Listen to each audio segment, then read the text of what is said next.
दोस्तों, TV serial Anupama के आज के एपिसोड के शुरुआत में अनुपमा यहाँ पर भागीरथ के बारे में बताती है, जिन्होंने अपनी तपस्या से गंगा माँ को धरती पर लाया था। तो अनुपमा यहाँ पर कहते हुए नजर आती है कि यही तपस्या जो है वो यदि किसी औरत ने की होती तो उसे इतना महत्व नहीं दिया जाता। तो अनुपमा यहाँ पर साफ साफ कहती है कि माँ जो है वो एक बच्चे को जन्म देने के लिए बहुत कुछ सहती है और इसीलिए वह माँ बनने से पहले जो है वो मना कर सकती है। इस पर यहाँ पर मोतीबा भी गुस्से में अनुपमा से कहती है कि आप जो हैं वो धन्य हैं और महान हैं, लेकिन आप ये महानता का झंडा जो है वो कहीं और ही जाकर लहराइए। आप मेरे घर को बर्बाद करने की कोशिश मत कीजिए। लेकिन तभी यहाँ पर प्रार्थना जो है वो सामने आती है और अनुपमा का समर्थन करती है और वह कहती है कि अनुपमा ही थी जिसने उसे दोबारा जिंदगी की राह दिखाई है और उसे वापस घर लेकर आई है, वरना वह अपनी जान देने वाली थी। फिर यहाँ पर प्रार्थना जो है वो सबके सामने गौतम के साथ अपना रिश्ता खत्म करने का ऐलान कर देती है। तो गौतम यहाँ पर अपने नाटकबाजी जो है वो शुरू कर देता है और रोते हुए प्रार्थना से पूछता है कि वह उसे क्यों छोड़ गई। वह कहता है कि अगर प्रार्थना जो है वो बच्चा नहीं चाहती है तो कोई बात नहीं, लेकिन वह उसके बिना जी नहीं सकता। तो मोतीबा कहती है कि आपको पति पत्नी के बीच की बातें जो है वो अपने कमरे में करनी चाहिए, सबके सामने नहीं करनी चाहिए। तभी यहाँ पर प्रार्थना जो है वो चिल्लाकर कहती है कि आप लोगों को समझ में क्यों नहीं आ रहा है, यह आदमी जो है वो हैवान है। सभी लोग ये बात सुनकर चौंक जाते हैं। वहीं दूसरी तरफ यहाँ पर अंश को चिंता होती है कि प्रार्थना और अनुपमा किसी मुसीबत में तो ना पड़ जाएं। और वहीं हम यहाँ पर माही को देखते हैं, जहाँ पर वो अनुपमा को ताने कसते हुए नजर आती है और वह कोठारी परिवार के मामलों में दखल क्यों दे रही है। तो परी यहाँ पर पलटकर माही से कहती है कि उसे डर है कि कहीं अनुपमा की सच्चाई जो है वो माही के प्लान पर पानी ना फेर दे। तो माही इस आरोप से इनकार करती है, लेकिन तभी यहाँ पर ईशानी उसे स्वार्थी कह देती है और इस पर माही जो है वो भड़क कर गुस्से में कहती है कि ईशानी जो है वो खुद राजा को पटाने की कोशिश कर रही है। तो तभी वहाँ पर ईशानी जो है वो पलटकर माही से कहती है कि राजा जो है वो पहले ही सब कुछ सच सच जानता है। तो माही भी यहाँ पर कहते हुए नजर आती है कि जब राही प्यार करती है तो उसे इमोशनल कहा जाता है और जब वह करती है तो उसे चालाक कहा जाता है। तो अंश यहाँ पर बीच में आता है और कहते हुए नजर आता है कि वह राही और माही दोनों को अच्छी तरीके से जानता है और माही यहाँ पर गुस्से में अंश पर इल्जाम लगाती है कि उसका प्रार्थना से अफेयर है। इस पर अंश जो है वो माही पर गुस्सा करता है और परी बीच में आकर लड़ाई को शांत करती है।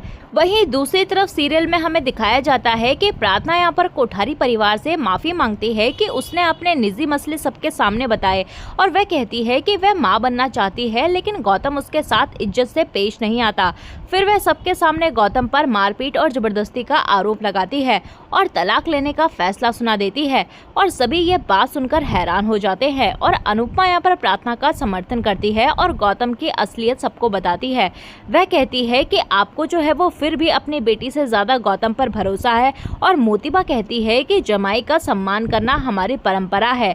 इस पर अनुपमा कहती है कि ये बात परंपरा की नहीं है, बात जो है वो प्रार्थना की हो रही है और जब घर की औरत ही घर में सुरक्षित नहीं है तो ऐसी परंपरा किस काम की है। तो अनुपमा यहाँ पर पराग से अनुरोध करती है कि वह प्रार्थना के दुख को समझे, उनकी बात को सुने और समझे कि वह किस दर से गुजर रही है। तो राही भी यहाँ पर अनुपमा की बातों पर सहमति जताती है और इसके बाद यहाँ पर पराग जो है वो प्रार्थना के पास आता है और कहता है कि वह खुलकर सच बोले। सभी यहाँ पर प्रार्थना को सच बोलने के लिए प्रेरित करते हैं और प्रार्थना यहाँ पर दुखी होकर पराग के गले लग जाती है और गौतम यहाँ पर डर जाता है और अपनी नई चाल चलता है और वह कहता है कि प्रार्थना के कुछ बोलने से पहले ही मैं कुछ दिखाना चाहता हूँ। तो गौतम यहाँ पर प्रार्थना और अंश की फोटो दिखाता है, जिसे देखकर यहाँ पर पराग जो है वो हैरान हो जाता है और तभी वहाँ पर गौतम महाराज जो है वो कहते हुए नजर आता है कि मुझे जो है वो गलत दिखाया जा रहा है और उसकी वजह ये है, इसी वजह से प्रार्थना जो है वो बच्चा नहीं चाहती। तो गौतम अपने नाटक से खुद को बेचारा साबित कर देता है और दूसरी तरफ यहाँ पर शाह परिवार को चिंता होती है कि कोठारी परिवार में क्या तमाशा हो रहा होगा और अंश कहता है कि आज जो है वो गौतम का सच जो है वो बाहर आ जाना चाहिए और लीला भी कहते हुए नजर आती है कि कहीं इसका जो है वो उल्टा ना हो जाए। तभी दूसरी तरफ यहाँ पर प्रेम जो है वो पराग से कहता है कि उसे प्रार्थना की बातों पर भरोसा करना चाहिए, लेकिन गौतम कहता है कि अगर उन्हें विश्वास नहीं है तो वह प्रार्थना का फोन चेक कर ले और देख ले कि प्रार्थना ने अंश से कितनी देर तक बातें की हैं और कितनी ज्यादा बातें की हैं। तो अनुपमा कहती है कि ये सब झूठ है और तभी यहाँ पर पराग जो है वो अनुपमा को बीच में दखल देने से मना कर देता है और मोतीबा यहाँ पर अनुपमा पर गुस्सा करती है और गौतम कहता है कि प्रार्थना की बात पर मुझे शक हुआ तो मैं इसकी जड़ तक पहुंचा और मुझे पता चला कि अनुपमा आंटी तो अलग ही लेवल का गेम खेल रही है। पहले राही, फिर राजा के लिए ईशानी, फिर माही के लिए आर्यन और अब प्रार्थना के लिए अंश को पीछे लगा दिया। तो अनुपमा यहाँ पर गुस्से में गौतम से कहती है कि मुझे पता है कि तेरी सोच जो है वो घटिया है, तो इस बार जो है वो साबित करने की कोई जरूरत नहीं है। तभी यहाँ पर मोतीबा जो है वो गुस्से में कहती है कि जुबान संभाल कर बात कीजिए, गौतम हमारा जमाई जी है। इस पर अनुपमा भी कहती है कि अपने जमाई जी से कहिए कि मेरे बच्चों पर उंगली ना उठाएं और ना तो हमारा अंश जो है वो ऐसा है और ना ही आपकी बेटी प्रार्थना। तो राही भी यहाँ पर कहती है कि इनके बीच में सिर्फ दोस्ती है। मोतीबा यहाँ पर राही से कहती है कि तुम्हारे मायके में ये सब चलता होगा लेकिन हमारे यहाँ ये सब नहीं चलता। तभी यहाँ पर तुम्हारी माँ जो है वो इस उम्र में भी दोस्त बनाए फिर रही है। तो राही यहाँ पर मोतीबा को रोकती है लेकिन अनुपमा कहती है कि इनको बोलने दो, अपने दामाद के मन के मैल को ढकने के लिए किसी पर तो कीचड़ उछालना ही पड़ेगा ना इनको। तभी यहाँ पर पराग भी चिल्लाता है और गुस्से में कहता है कि मैं आपको आखिरी बार कह रहा हूँ, आप अपने बच्चों को हमारे घर परिवार से दूर रखिए। तो पराग यहाँ पर आर्यन को भी साफ साफ कहता है कि तू जो चाहता है वह कभी नहीं हो सकता और आर्यन यहाँ पर पराग को समझाने की कोशिश करता है लेकिन पराग यहाँ पर साफ मना कर देता है। और फिर यहाँ पर अनुपमा जो है वो पराग से कहती है कि गौतम जो है वो बात को गलत तरीके से बताकर खुद को विक्टिम बना रहा है, आपको अपनी बेटी की बात सुननी चाहिए। और अनुपमा यहाँ पर प्रार्थना से कहती है कि गौतम ने तुम्हारे चरित्र पर उंगली उठाई है तो तुम भी सबको सारा सच सच बता दो कि इसने तुम्हारे साथ क्या क्या किया है। और तभी यहाँ पर पराग जो है वो चिल्लाकर प्रार्थना से कहता है कि अलग होने की या तलाक की बात कभी मत करना। प्रेम यहाँ पर बीच में बोलने लगता है लेकिन पराग जो है उसे मना कर देता है। पराग यहाँ पर अनुपमा से कहता है कि राही जो है वो अब हमारे घर की बेटी है लेकिन इसके अलावा आपके घर की कोई बेटी इस घर में नहीं आएगी। तो अनुपमा भी यहाँ पर करारा जवाब देती है कि वह भी अपनी किसी बेटी को ऐसे घर में नहीं भेजेगी जहाँ उसकी बात ही सुनी नहीं जाती हो। तो अनुपमा यहाँ पर गुस्से में कहती है कि आप जैसे लोगों की वजह से बेटियां जो है वो बर्बाद होती है और मुझे मेरी ईशानी, माही और इस खानदान में देकर जो है वो उनकी जिंदगी बर्बाद नहीं करनी है। तभी यहाँ पर पराग जो है वो अनुपमा का नाम चिल्लाता है और उसे बाहर निकलने के लिए कहता है। तो अनुपमा भी यहाँ पर जवाब में कहती है, गुस्से में कहती है कि हाँ मैं जा रही हूँ पराग कोठारी। तो प्रार्थना यहाँ पर अनुपमा को रोकने के लिए उसका हाथ पकड़ लेती है लेकिन अनुपमा यहाँ पर दुखी होकर उससे हाथ छुड़ा लेती है और तभी यहाँ पर प्रार्थना जो है वो रोते हुए वहाँ से भाग जाती है। और तभी यहाँ पर राही भी कहते हुए नजर आती है कि मैं कुछ बातों की वजह से अपनी मम्मी से नाराज थी और अभी भी हूँ, लेकिन इस बात में तो मैं अपनी मम्मी का ही साथ दूंगी क्योंकि मैं जानती हूँ कि गौतम की असलियत जो है वो क्या है। तभी यहाँ पर प्रेम भी अनुपमा का साथ देता है और पराग यहाँ पर उनको जाने के लिए चिल्लाता है। तो अनुपमा उसे चिल्लाने के लिए मना करती है और गौतम यहाँ पर चालाकी से उन्हें अलविदा करते हुए नजर आता है। तो अनुपमा यहाँ पर प्रेम और राही के साथ वहाँ से चली जाती है और इसके बाद यहाँ पर मोतीबा जो है वो हाथ जोड़कर गौतम से माफी मांगती है और पराग भी यहाँ पर गौतम से माफी मांगता है और गौतम कहता है कि आप लोग ऐसा मत कीजिए, आप लोग बड़े हैं और मुझे डांटना आपका हक है।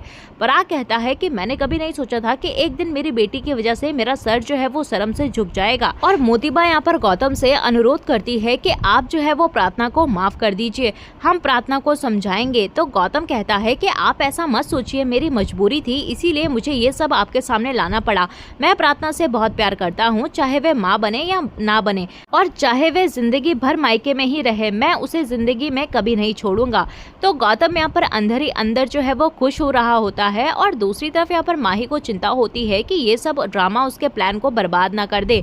तो परी उसे चेतावनी देती है कि अब बस कर दे, लेकिन यहाँ पर माही जो है वो धमकी देती है कि अगर उसका प्लान जो है वो फेल हुआ तो वह कुछ ऐसा करेगी जो किसी ने नहीं सोचा होगा। तो परी ये सुनकर जो है वो चौंक जाती है और अनुपमा यहाँ पर राही और प्रेम को शुक्रिया अदा करती है कि उन्होंने उसका साथ दिया। लेकिन यहाँ पर प्रेम जो है वो अभी भी गुस्से में होता है और इधर हम दूसरी तरफ गौतम को देखते हैं जहाँ पर गौतम जो है वो कमरे में प्रार्थना को ढूंढते हुए नजर आता है और गाना बजाकर खुद की जीत पर नाचते हुए नजर आता है। और गौतम कहता है कि मेरे जितना कमीना इंसान जो है वो हो ही नहीं सकता। इस पर वो गर्व महसूस करता है और दूसरी तरफ प्रेम और राही मिलकर गौतम को बेनकाब करने की प्लानिंग करते हैं। वहीं दूसरी तरफ यहाँ पर मोतीबा पराग से कहती है कि अब समय है वह कोई ठोस फैसला ले। तो पराग यहाँ पर फैसले करते हुए नजर आता है कि अब जो है वो अनुपमा उनके घर में नहीं आएगी। दूसरी तरफ यहाँ पर अनुपमा जो है वो शाह हाउस आती है और सभी उससे पूछने लगते हैं कि क्या वे ठीक है, और अंश जो है वो अनुपमा से पूछता है कि वहाँ सब ठीक तो था ना, प्रार्थना ठीक है। और तभी वहाँ पर तोशु भी पूछता है कि शांति से बात जो है वो निपट गई ना, और वहाँ पर कोई महाभारत तो नहीं हुई। सभी यहाँ पर अनुपमा से पूछते हुए नजर आते हैं। तो अनुपमा यहाँ पर दुखी होकर कहती है कि जहाँ सच सुनने वाले ना हो तो वहाँ पर सच बोलने का कोई फायदा नहीं है। और वह बताती है कि कोठारी परिवार ने उसकी किसी भी बात पर भरोसा नहीं किया और ना ही उन्होंने प्रार्थना की बातों पर यकीन किया। तो अनुपमा कहती है कि वह सभी जो है वो अकल के अंधे हैं और सोच से पैदल है। और तभी यहाँ पर सभी लोग जो है वो अनुपमा के मुँह से ये सब बातें सुनकर हैरान हो जाते हैं। तो अंश कहता है कि एक बार जो है वो गौतम ने फिर से बाजी पलट दी। तो इसी के साथ दोस्तों आज का एपिसोड जो है वो खत्म हो जाता है। तो आने वाले अपकमिंग प्रोमो में हमें देखने के लिए मिलेगा कि सभी अनुपमा के साथ मदर्स डे मनाते हुए नजर आते हैं और अनुपमा माही को ढूंढती है। तभी माही उसे फोन करके मंदिर बुलाती है और माही और आर्यन शादी करने वाले होते हैं और माही कहती है कि उसे अनुपमा का आशीर्वाद चाहिए। तो अनुपमा हैरान रह जाती है और आज का एपिसोड दोस्तों यहीं पर खत्म हो जाता है। तो आपको क्या लगता है दोस्तों कि यहाँ पर आर्यन और माही की शादी क्या हो पाएगी या नहीं? हमें कमेंट सेक्शन में अपनी राय जो है वो जरूर बताइएगा।